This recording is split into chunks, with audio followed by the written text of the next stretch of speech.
Today I'm going to be making something really yummy, and this is classic peanut brittle. So let's get on with the ingredients.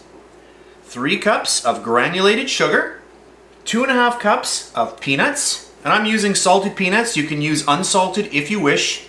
3 tablespoons of unsalted butter, 3/4 of a cup of water, 3/4 of a cup of corn syrup, 1.5 teaspoons of vanilla, 3/4 of a teaspoon of baking soda, and 1/4 teaspoon of salt.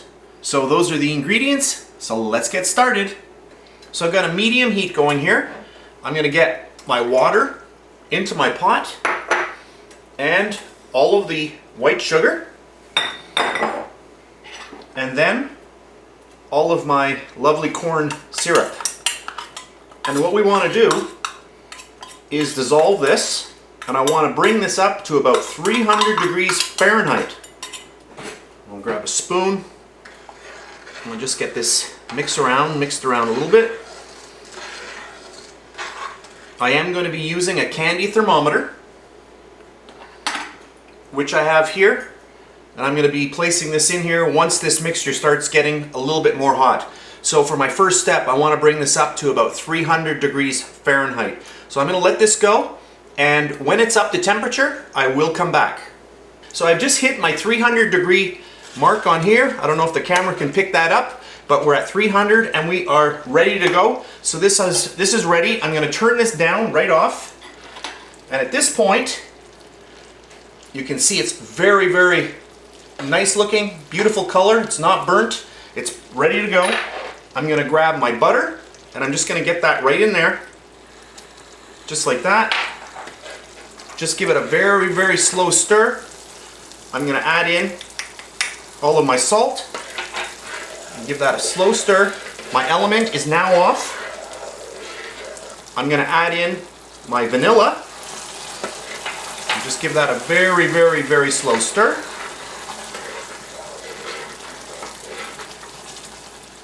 Then all my peanuts right in, and I'm just going to give that another little stir.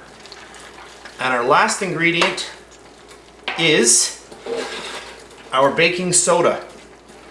And if you find that it gets sticky a little bit, you can just turn it up a little bit to impart some more heat into there, just like that.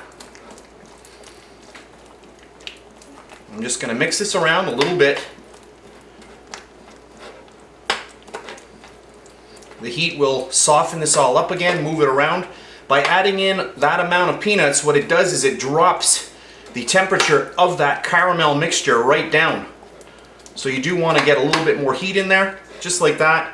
And then I'm going to take all of my baking soda and I'm going to stir that in, just like that.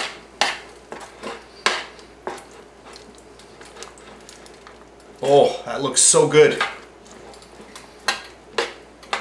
Just make sure that everything is mixed well. You could have taken the baking soda and put that in before the peanuts.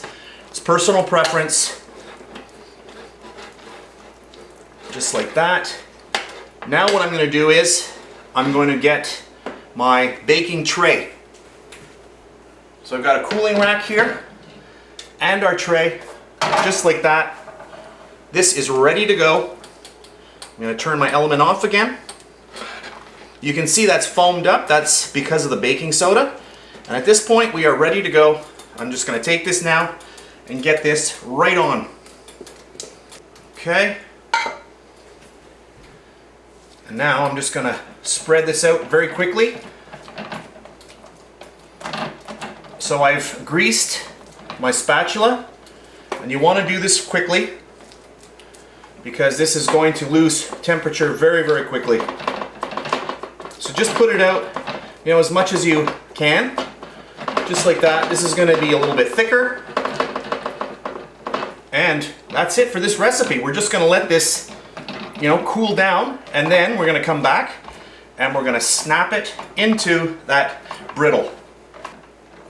And there we go, perfect. So I'm going to let this cool right down, and then I'll be back in a little while.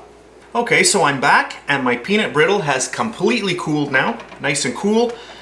I sprayed my tray, and now you can see the Reason why, because you do want this not to stick to your tray.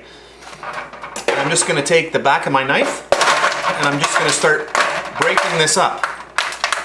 You can tap it with the back of a spoon, just like that. You don't want the pieces too small, but there we go, just like that.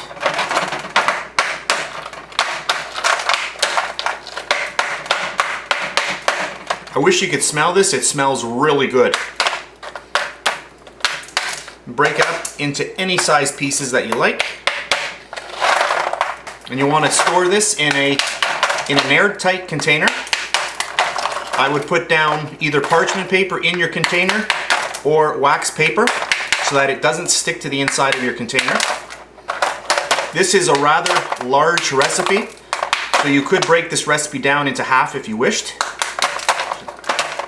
So that's it for this video. This is my classic peanut brittle. I hope you enjoyed this video. If you did, please give me a thumbs up, subscribe if you wish. So that's it for now, and I'll see you next time.